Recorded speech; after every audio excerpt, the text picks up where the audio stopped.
Aí você diz, eu tenho coragem, eu não sou esses crentes Nutella não, eu sou um homem de Deus, eu sou uma mulher de Deus, eu sou a corajosa, eu não abandono desafios, quando tenho desafios eu não paro no meio dos desafios, eu sigo em frente. Você tem coragem mesmo? Eu quero ver, porque falar só de boca é muito fácil, eu quero ver você provar com atitudes, então eu quero te convidar, eu quero te convocar, eu quero te desafiar a ler um capítulo, eu disse um capítulo de um livro por dia, um capítulo, e eu quero te convidar a ler esse livro aqui, ó. Esse livro aqui que eu quero convidar você a ler comigo aqui, ó, do Rick Renner, pastor Rick Renner, tá vendo aqui, ó? Um capítulo, você tem coragem? Então vem aqui ler comigo aqui. Vamos lá. E o capítulo que eu vou ler é esse aqui, eu já estou no capítulo 14, tá bom? Eu quero dizer que você pode ler qualquer livro que você quiser. Ok? Qualquer livro que você quiser, mas eu estou te desafiando a ler esse capítulo comigo aqui, ó, capítulo 14, ó. O ciúme do Espírito Santo. Adúlteros e adúlteras, não sabeis vós que a amizade do mundo é inimizade contra Deus? Portanto, qualquer que quiser ser amigo do mundo, constitui-se inimigo de Deus. Ou cuidais vós que em vão diz as Escrituras? Que em vão diz a Escritura: o Espírito que em nós habita tem ciúmes. Tiago 4, do 4 ao 5. Considerando que estamos estudando como desenvolver um relacionamento mais íntimo e pessoal com o Espírito Santo, esses versículos de Tiago 4 são particularmente importantes para nós. Neles, Tiago, inspirado pelo próprio Espírito Santo, realmente acusa um grupo de cristãos de adultério. Essa é uma acusação especialmente forte quando consideramos que ele estava escrevendo a cristãos judeus moralistas. Antes mesmo de se tornarem cristãos, eles nunca haviam sonhado em cometer adultério. Os adúlteros e as adúlteras eram apedrejados até a morte sob a lei judaica. Tiago não poderia ter dito nada mais chocante, mais ofensivo ou mais ultrajante àqueles cristãos em Jesus Cristo. Para um judeu, nada era mais insultante que isso. Mas como eles eram pessoas moralistas que nunca realmente cometeriam adultério... Você está conseguindo ler aí? Escreve aqui no comentário para mim, ver se você está conseguindo acompanhar. Por que Tiago chamou adúlteros e adúlteras? A resposta está no que Tiago disse em seguida. Portanto, qualquer que quiser ser amigo do mundo, constitui-se inimigo de Deus.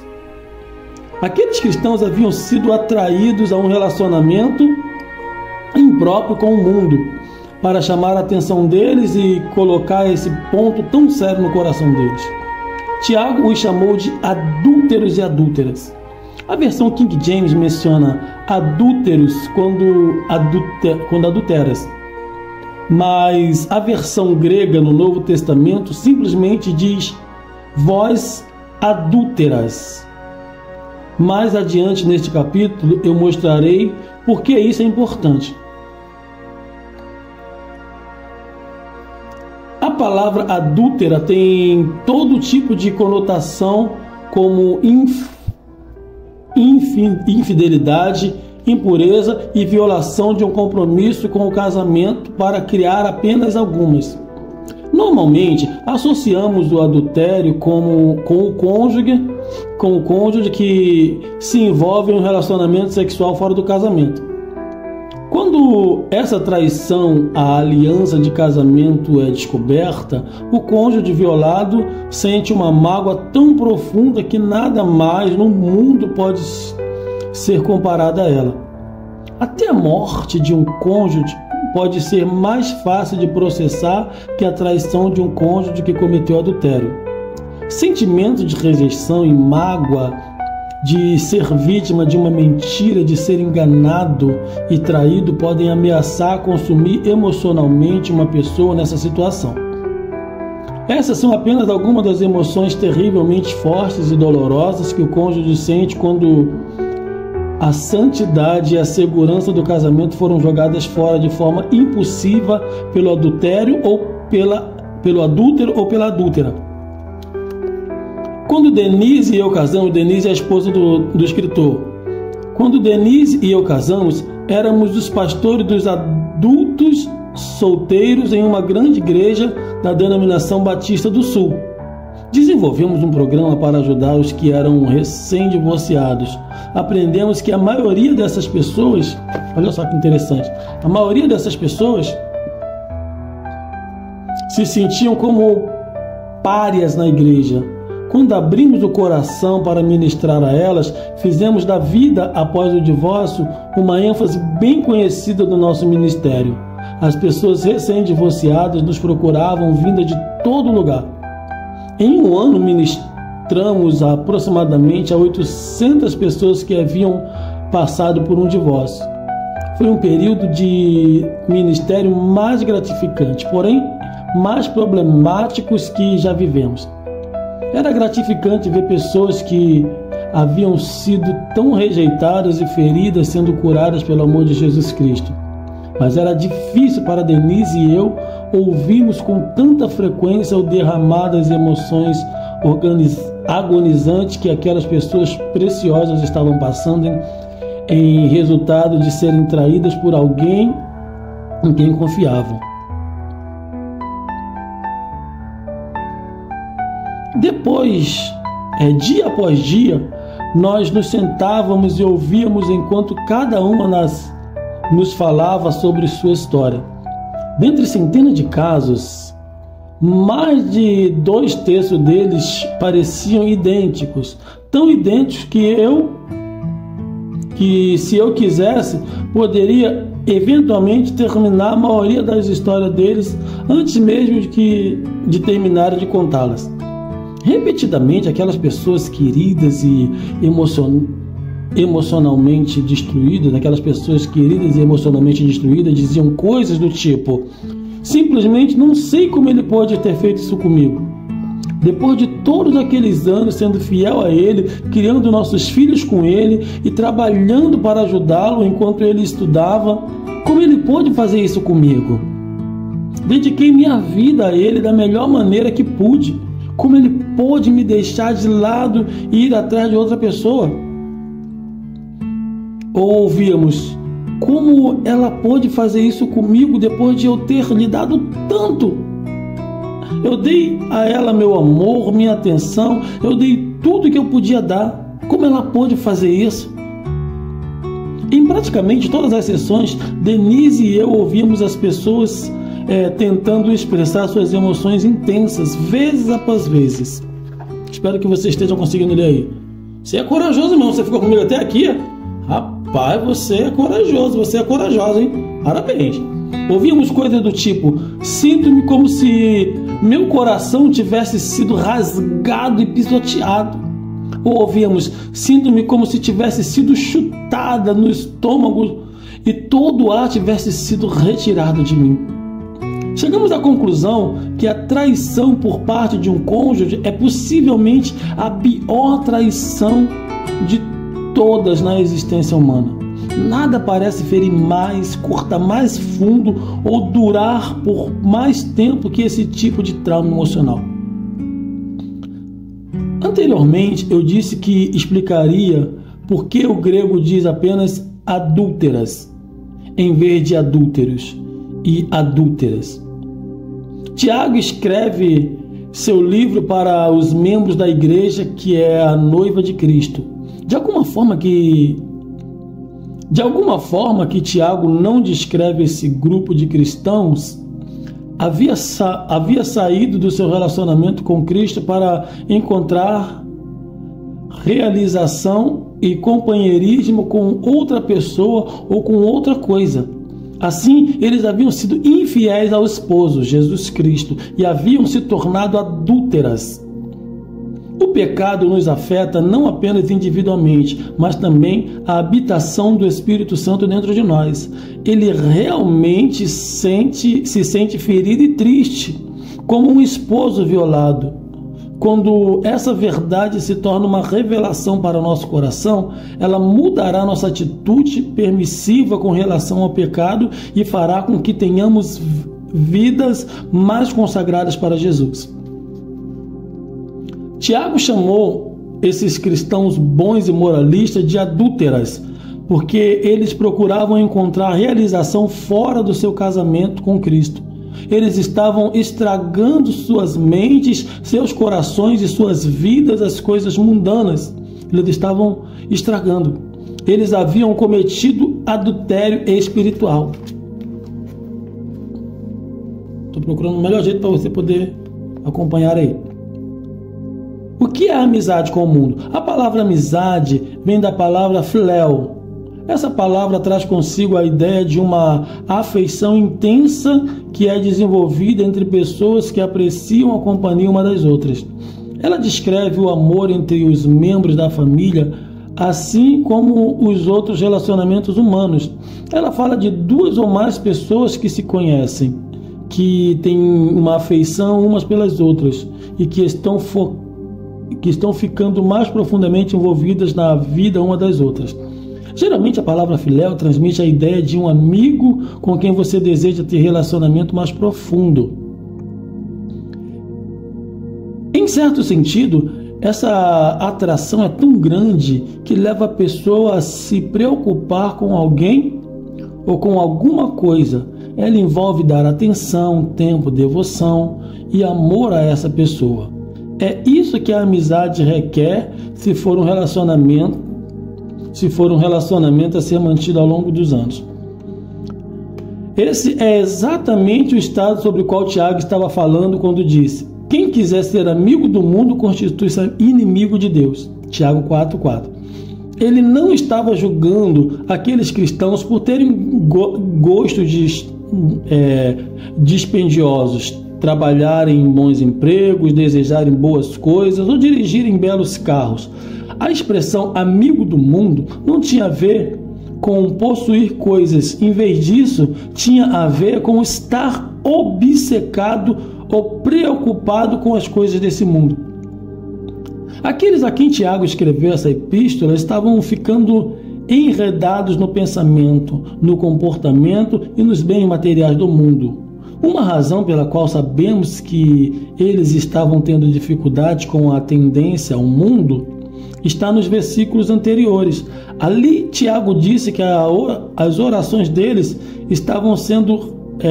não estavam sendo respondidas porque eles estavam pedindo a Deus as coisas com as motivações erradas, em vez de desejarem as coisas para poder ajudar os outros. Eles queriam egoisticamente cada vez mais coisas para si mesmo.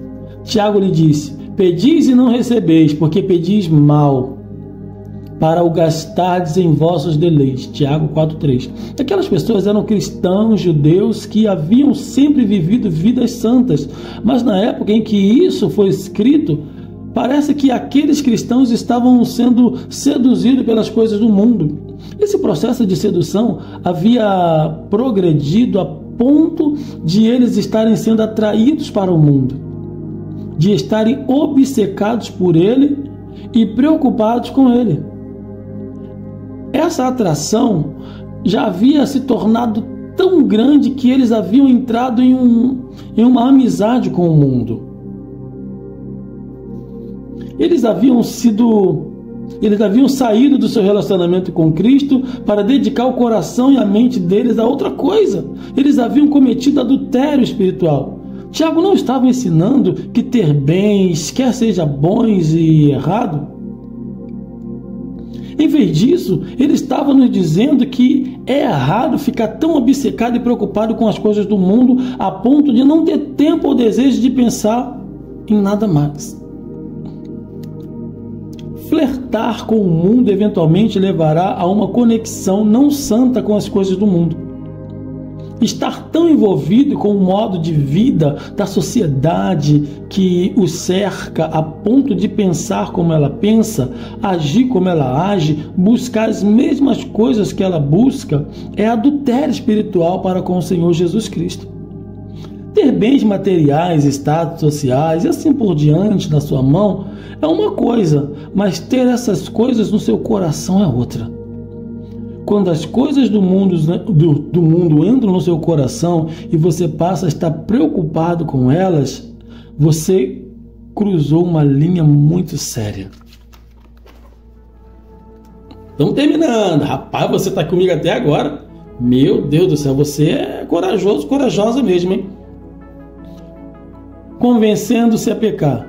Tiago continua dizendo no versículo 4: portanto, quem quiser ser amigo do mundo, quero que você observe especialmente a palavra quiser ser nessa frase. Elas foram extraídas da palavra grega boulumai, que significa aconselhar ou decidir. A palavra boulumai poderia descrever uma sessão de aconselhamentos ou buscar o conselho de outra pessoa.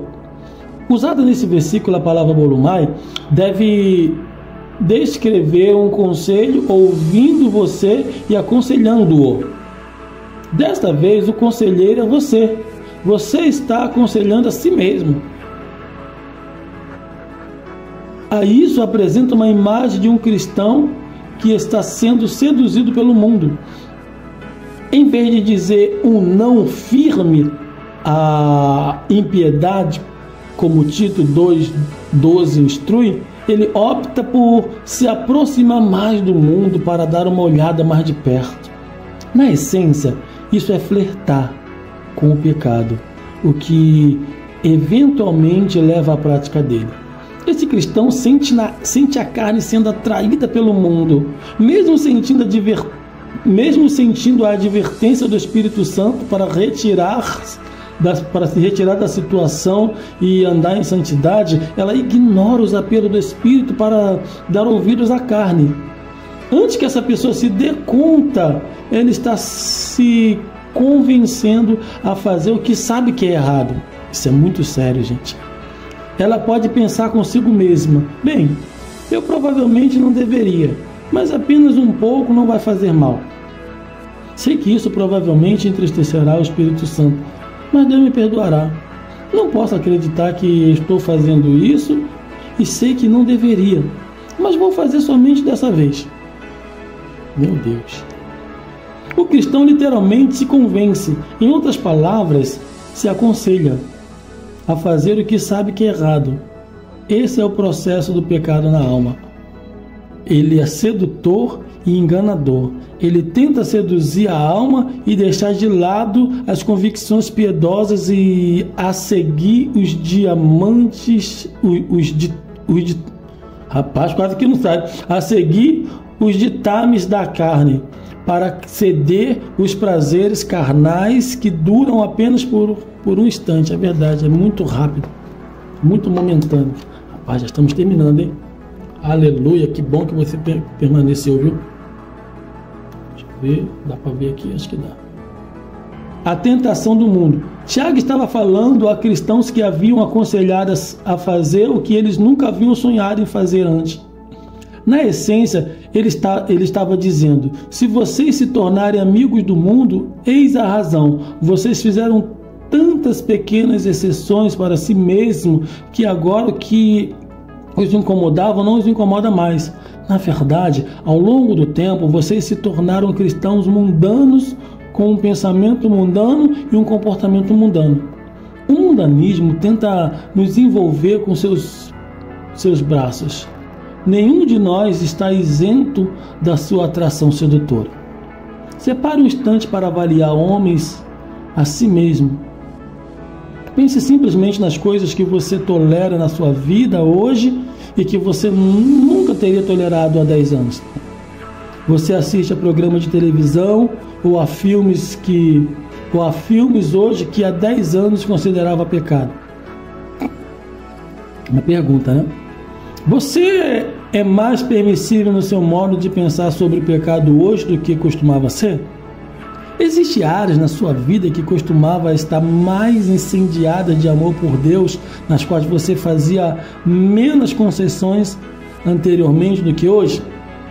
Você testemunha tanto quanto costumava fazer? Testemunhar é falar de Jesus para outras pessoas. Você deve ser sincero com Deus, porque Ele conhece o seu verdadeiro estado espiritual. De qualquer modo, você não pode enganá-lo dizendo: bem, eis a razão pela qual obedeci ao Senhor. Eu teria feito o que tu disseste, mas se o Espírito Santo apontou uma área na sua vida na qual você é mundano, Simplesmente concorde com ele e diga: sim, Senhor, vejo que tenho sido mundano nessa área. Por favor, perdoa-me e ajuda-me a mudar. Como um ato da minha obediência e fé. Como um ato da minha obediência e fé, deixa eu botar aqui no ponto aqui, eu me comprometo voluntariamente contigo e com a tua palavra para que possa ocorrer uma mudança genuína. Ser honesto com Deus o posicionará corretamente para que ele então possa trabalhar no seu coração e ajudá-lo. Quando reconhecer sua culpa e admiti-la, você voltará a ser honesto como Deus o poderá crescer novamente. Você poderá ser honesto com Deus e o poderá crescer novamente. Todos nós poderíamos admitir uma tendência ao mundanismo em alguma área da vida. Mas se não lidarmos com essas áreas com o Espírito Santo nos direcionar, com o tempo nos tornaremos mais conformados com o mundo do que com Jesus Cristo. Ser amigo do mundo não acontece da noite para o dia. Isso leva tempo. Muito lenta, sedutora e metodicamente, nosso modo de pensar, nosso comportamento e nossa percepção da vida pode passar a ficar cada vez mais semelhante ao mundo que é Jesus. Foi isso que Tiago quis dizer com quem quiser ser amigo do mundo. Essa palavra quiser ser são muito importantes para você e para mim. Elas indicam que nosso pecado é responsabilidade nossa. Não podemos culpar o ambiente ou amigos ou qualquer outra coisa pelo nosso comportamento. Se perdermos o fogo espiritual que deve arder continuamente em nosso coração, podemos ter certeza de que nós nos aconselhamos a acreditar que o pecado é aceitável quando não é. Estamos vivendo resultados do nosso próprio engano. Uau! E vamos encerrar? Pense nisto. Muitas vezes definimos mundanismo pelos vícios óbvios que sabemos que devemos evitar como cristãos. Mas o espírito do mundo pode atuar como um monóxido de carbono espiritual. Vapores tóxicos invisíveis que permeiam a atmosfera e envenenam os desavisados. Isso é forte. Através das várias formas de mídia, das conversas com outras pessoas e assim por diante, invariavelmente ouviremos a palavra todos os dias que são contrárias ao que Deus diz. Essas palavras muitas vezes trazem consigo o poder da morte que se infiltra em nossa alma através da invasão lenta da concessão. Dedique algum tempo para avaliar como você tem se saído como atalaia junto às portas da sua vida, seus olhos, seus ouvidos e sua boca. Você é aquele que decide o que entra e o que sai. Você tem sido fiel ao seu posto? Você é rápido em dizer entrada proibida? Não ultrapasse a qualquer coisa que possa atraí-lo à amizade com o mundo em detrimento da sua comunhão com o precioso Espírito Santo. Obrigado por você dedicar seu tempo comigo até aqui. Uau! Você é muito corajoso, você é muito corajosa, você ficou até o final e eu louvo a Deus pela sua vida. O intuito desse vídeo era exatamente isso, gerar no seu coração esse desejo de você ler livros, ler bons livros, ler a palavra de Deus. Esse é o meu intuito, tá bom? Espero que você tenha sido edificado de alguma maneira. Claro, te peço perdão por algumas palavras ali que eu mudei, né? que eu não li tão bem as pontuações. Mas o intuito não é isso, o intuito é nutrir no teu coração esse desejo. E até o próximo vídeo. Se você ficou até o final, comente aqui. Diga, eu fiquei até o final.